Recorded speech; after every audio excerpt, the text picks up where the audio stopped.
हाँ तो प्यारे बच्चों, आज हम केमिस्ट्री के बारे में बात करेंगे। Chemistry, how to improve your chemistry subject, कि किस तरीके से आप अपने केमिस्ट्री सब्जेक्ट को इम्प्रूव कर सकते हैं, किस तरीके से उसको आगे बढ़ा सकते हैं। वास्तव में केमिस्ट्री एक ऐसा विषय है जो इंग्लिश की तरह होता है। अगर एक भी वर्ड मीनिंग अंग्रेजी में गलत होता है तो पूरा सेंटेंस गलत हो जाता है। उसी तरीके से केमिस्ट्री होता है आपका, अगर उसमें एक भी मिस्टेक हुआ तो पूरा बेकार हो जाएगा, पूरा गलत हो जाएगा। आज से हम लोग बेस स्टार्ट करेंगे केमिस्ट्री का, कि किस तरीके से केमिस्ट्री का बेस मजबूत करें, कि वास्तव में जब हम आगे की पढ़ाई करें, हायर लेवल का अगर हम एजुकेशन ग्रहण करें तो केमिस्ट्री में कोई दिक्कत ना हो। तो वास्तव में केमिस्ट्री के जो जनक होते हैं, जो केमिस्ट्री के जनक हैं, लेवासियों को माना जाता है। यानी लेवासिये जो हैं केमिस्ट्री के जनक हैं। जनक क्यों कहा गया? क्योंकि वो छोटी सी बात को हमको बताए। किस बात को बताए? उन्होंने कहा कि रासायनिक अभिक्रिया के दौरान पदार्थ का द्रव्यमान क्या होता है? निश्चित होता है, अपरिवर्तित होता है, बदलता नहीं है। यानी लेवासिये को लेवोजियर के नाम से भी जाना जाता है। लेवोजियर,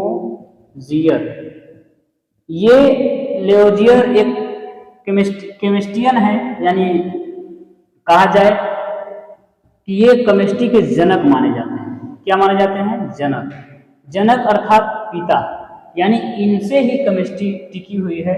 इन्होंने इस तरीके से बात को बताया।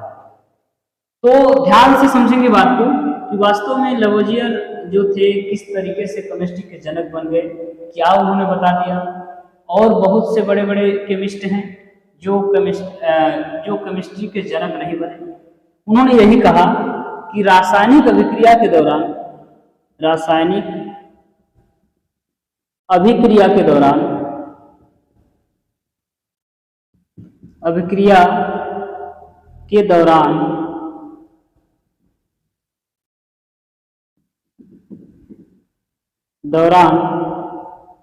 पदार्थ का द्रव्यमान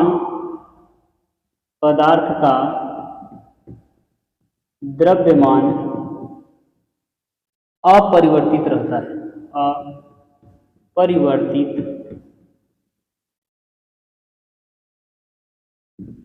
रहता है।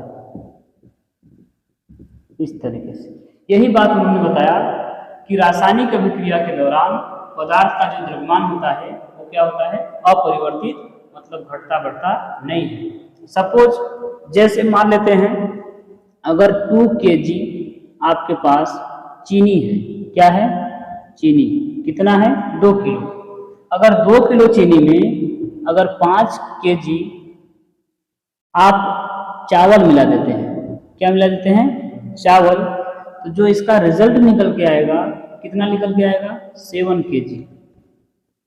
7 kg आएगा कि नहीं आएगा? यानी ये भी, दोनों ए और ये मिलाकर के ये भी कितना है? 7 kg। और इसका रिजल्ट भी कितना आया? 7 kg। तो क्या दोनों के मान में कुछ परिवर्तन हुआ? वजन में कोई परिवर्तन हुआ? नहीं हुआ। तो जब वजन में परिवर्तन नहीं हुआ तो यही बात क्या बता दी है? किसने बता दिया ये बात? लेवोजियर ने बता दिया, यानी जिनको लेवासिये भी कहा जाता है। तो लेवोजियर ने जब ये बात बता दिया कि अगर आप 2 kg और 3 kg कोई दो पदार्थ मिलाते हैं, उनका जो रिजल्ट निकलेगा, जो प्रोडक्ट उनसे बनेगा, वो कितने kg का होगा? 5 kg का होगा। क्योंकि 2 और 3 कितना होता है? 5। तो जो रिजल्ट निकलने वाला है कितना होगा? 5 kg का होगा।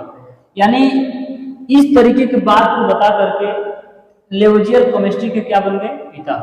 केमिस्ट्री के क्या बन गए? जनक, ज्ञाता बन गए, इस तरीके से कहा जाता है। तो ये तो बात हमने अभी किया किसके बारे में? इस केमिस्ट्री के जनक के बारे में। जो केमिस्ट्री के जनक हैं वो किस तरीके से जनक बने हैं। वास्तव में आप लोगों से अगर एक बात बता दिया जाए, केमिस्ट्री के जनक ये बने हैं इस छोटी से बात को बता करके, जबकि आप अभी इसको सुनते होंगे तो लगता होगा ये क्या है, तो हम भी बता सकते हैं। लेकिन सब बताना अलग बात है, लेकिन सबसे पहले कौन बताता है, ये सबसे बड़ी बात है। कि किसी भी चीज को, किसी के बारे में सबसे पहले कौन बताता है। आज से जान लो कि जो हमारी केमिस्ट्री है वो पूरा इन्हीं सब बेस पर टिकी हुई है। सबसे पहले हमको केमिस्ट्री में जानना पड़ता है परमाणु और अणु के बारे में, क्योंकि आप जितने भी आगे केमिस्ट्री पढ़ेंगे सब उसमें आपको तत्व दिखेंगे। कभी हाइड्रोजन, कभी हीलियम, कभी दोनों का अभिक्रिया होगा, तो कभी जल बनेगा, तो कभी नमक बनेगा, तो कभी चीनी बनेगा, तो कुछ भी बन सकता है। तो इस तरीके से उसमें हमको क्या दिखते हैं, तत्व दिखते हैं। अब तत्व याद करने के लिए भी हमको बहुत से पीरियाडिक टेबल में क्या कैसे होता है, कौन से स्थान पे होता है, कौन अम्लीय है, कौन क्षारीय है, इस तरीके से बातों को ध्यान में रखना होता है। यानी केमिस्ट्री की जब हम लोग शुरुआत करते हैं तो हमको सबसे पहले केमिस्ट्री की शुरुआत अगर करना हो तो कहाँ से करना चाहिए, परमाणु से। यानी परमाणु के बारे में जानना चाहिए कि वास्तव में जो छोटा सा परमाणु है वो है क्या, और छोटा सा अणु है वो क्या है। और पीछे पदार्थ के बारे में जानने की बात होता है, लेकिन जो पदार्थ हमारा जो मेटर बना है, जो मेटर बना है जो मेटर बना है वो किससे बना है, वो परमाणु और अणुओं से ही मिलकर बना है।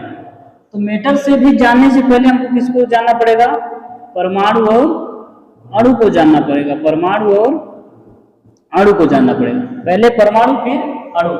अब ध्यान समझना, ये सब बहुत छोटे नाम हैं, देखने को तो बहुत छोटे लगते हैं, लेकिन पूरा केमिस्ट्री इन्हीं के बातों पर निर्भर करती है। पूरा केमिस्ट्री इन्हीं की बातों पर निर्भर करती है, क्योंकि संसार में जितनी भी पदार्थ हैं, जितने भी मेटर हैं, सब किससे मिलकर बने हुए हैं, परमाणु और अणु से मिलकर बने हुए हैं। तो जितने भी संसार में पदार्थ बने हैं किससे मिलकर बने हैं, अणु और परमाणु से मिलकर बने हैं। अब ये अगर किसी बच्चे से कहा जाए आप परमाणु के बारे में जानते हैं, तो फट से परिभाषा बता करके क्या हो जाता है, खाली हो जाता है।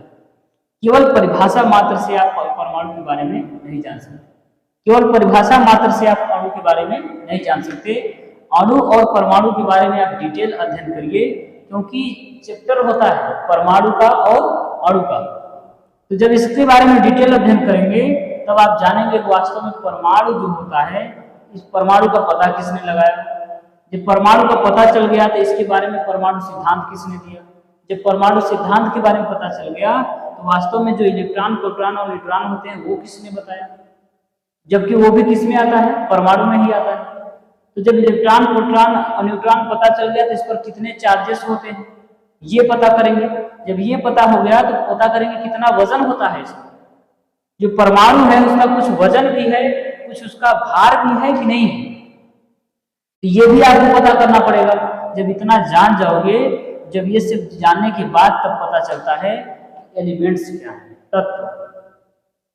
तत्व का। जैसे हम लोग परमाणु क्रमांक याद करते हैं, एक परमाणु से मिलकर बना होता है हाइड्रोजन, फिर ऐसे हीलियम, लिथियम, बेरिलियम, बोरान, ऐसे करके हम लोग याद करते हैं। तो जब इस परमाणु के बारे में डिटेल अध्ययन कर लेंगे और तब हमको तत्व के बारे में अध्ययन करना पड़ेगा कि वास्तव में तत्व किस तरीके से उसका सिंबल रखा गया, किस तरीके से उसका प्रतीक रखा गया, क्यों जो सोना का होता है Ag प्रतीक होता है, लोहा का होता है Fe, उसके बाद किस तरीके से कैल्शियम का Ca होता है, पोटेशियम का K होता है, इसके बारे में जानना मौजूद है।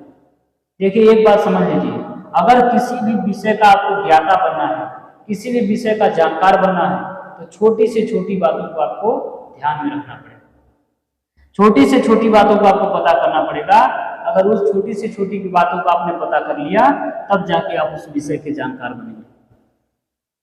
किसी भी विषय का शुरुआत करते समय कभी भी ये ना सोचें कि हमको डायरेक्ट क्यों नहीं पूरा पढ़ा के फाइनल कर देते। एक छोटी से छोटी बात को, जानकारी को आप लेकर के जब आगे बढ़ोगे तो उस सब्जेक्ट में बहुत अच्छा कर सकते हैं।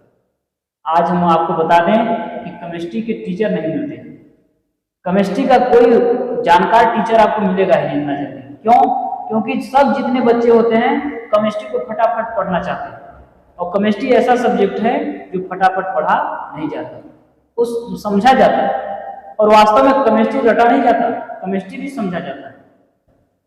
लेकिन केमिस्ट्री को समझने के लिए आपको बुनियाद जो छोटी से छोटी नींव होती है वहां से मजबूत करना पड़ेगा, तब आपको केमिस्ट्री आएगा। पता नहीं आप डायरेक्ट रिएक्शन पे आ गए और रिएक्शन के बारे में समझा ही नहीं कि कहाँ प्लस होता है कहाँ माइनस होता है, माइनस प्लस के साथ क्रिया करता है कि प्लस प्लस के साथ करता है, ये पता नहीं। और कब माइनस होता है कब प्लस होता है ये चीज पता नहीं, अब रिएक्शन कराना चालू कर दिया। आपको कोई टीचर आया रिएक्शन करने बता दिया, आप फटाफट नकल मार के करना चालू कर दिया, उसके अंदर की बातें आपको पता ही नहीं। तो जब आप छोटी से छोटी बात को जानेंगे तब जाके अंदर की बात आपको पता चलेगी। तो हम लोग जो केमिस्ट्री स्टार्ट करेंगे, पहले आप परमाणु के बारे में जानेंगे, अणु के बारे में जानेंगे, फिर उसके बाद ये लेवोजियर जो आए, इसके पहले भी कुछ लोग आए, इनके बारे में कई केमिस्ट्री जो केमिस्ट्रियन बोलते हैं। जब फिजिक्स में कोई कार्य करता है तो उसको साइंटिस्ट बोलते हैं, और जब केमिस्ट्री में कोई कार्य करता है तो उसको केमिस्ट्रियन बोलते हैं, और जब मैथ में कोई काम करता है तो उसको मैथमेटिशियन बोलते हैं। इस तरीके से रासायनिज्ञ, गणितज्ञ और वैज्ञानिक, ये तीन तरीके के आपको मिलेंगे।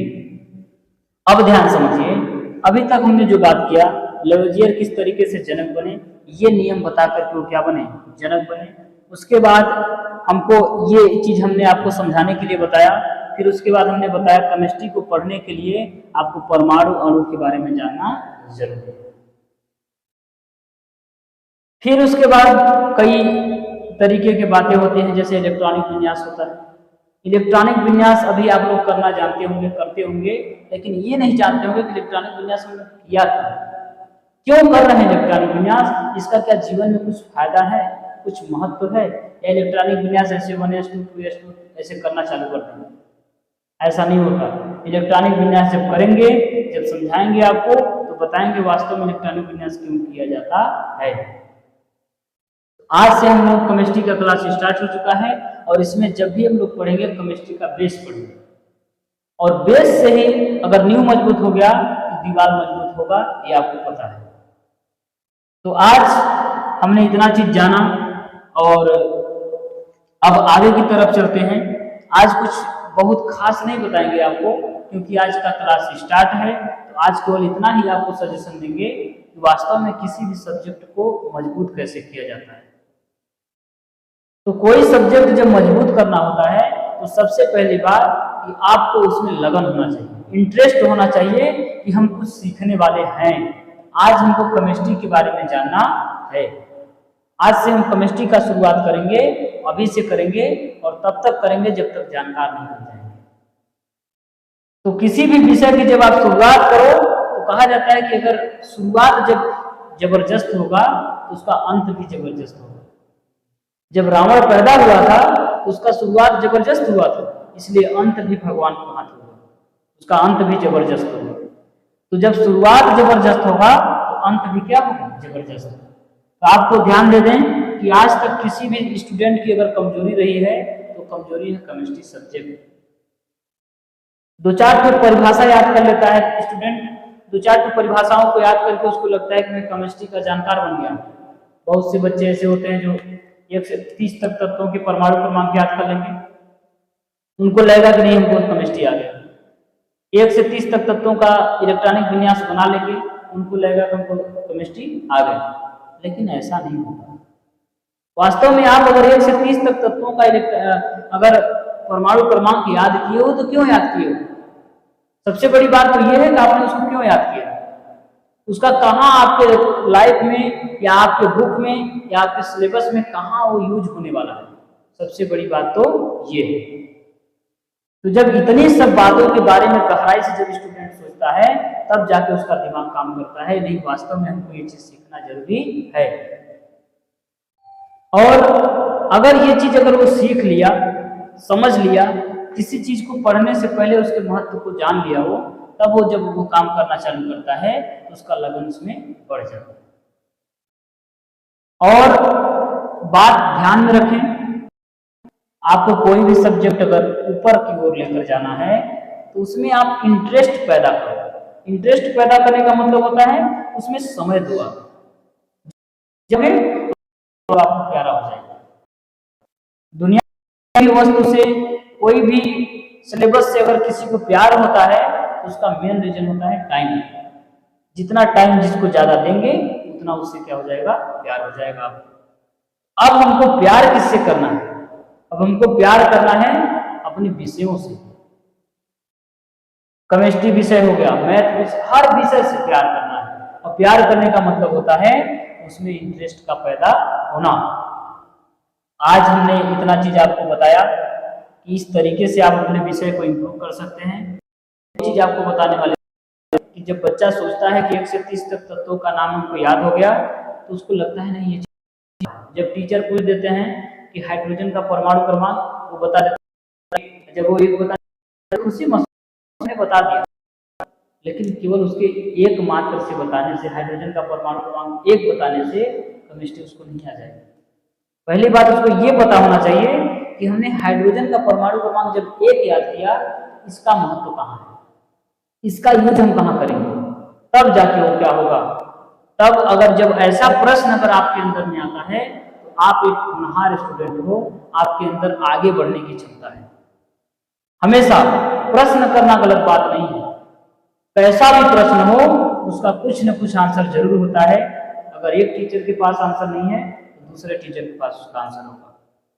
लेकिन प्रश्न पूछने का भी तरीका अलग अलग होते हैं। अगर आप कुछ पाने के हिसाब से अगर प्रश्न पूछते हैं तो टीचर भी उसको बता सकता है, लेकिन अगर उसका परीक्षा देने के लिए आप पूछ रहे हैं तो टीचर को भी ये बात क्या हो जाती है, पता हो। तो हमेशा आपसे यही हमारा रिक्वेस्ट है कि अगर छोटा से भी बात पढ़े किताब में तो ये जानने का प्रयास करें कि वास्तव में इसको पढ़ काहे रहे हैं। क्योंकि आप जब कपड़ा पहनते हो तो कपड़ा पहनने के साथ आपको ये पता होता है कि कपड़ा पहन क्यों रहे हैं। शरीर ढकने के लिए कपड़ा पहन रहे हैं, धूप छांव से बचने के लिए कपड़ा पहन रहे हैं, और किस लिए पहन रहे हैं, ये सब चीज आपको पता होता है, तब आप कोई काम करते हो। स्लीपर अगर पैर में पहनते हो तो उसका भी रिजल्ट आपको पता होता है कि वास्तव में क्यों स्लीपर पहन रहे हैं। तो स्लीपर पहनने से आप सोचते हो कि ताकि हमारे पैर में धूल मिट्टी गंदा ना लगे, प्लस नीचे से जो भी जंतु मिले वो हमको डायरेक्ट अटैक न कर पाए हम पर। ये सब बातों को जान करके आप काम करते हो। तो इसी तरीके से जब कोई सिलेबस पढ़ो, जब कोई विषय पढ़ो या जब कोई टॉपिक पढ़ो तो उसमें ये जानो कि ये हम पढ़ेंगे तो हमारे काम में कहाँ वो आएगा।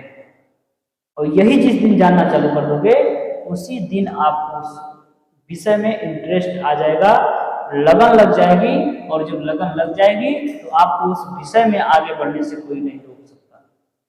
आज से हम अपने लेक्चर का समापन यहीं से करते हैं। धन्यवाद। अब मिलेंगे नेक्स्ट लेक्चर में। Thanks for watching my video.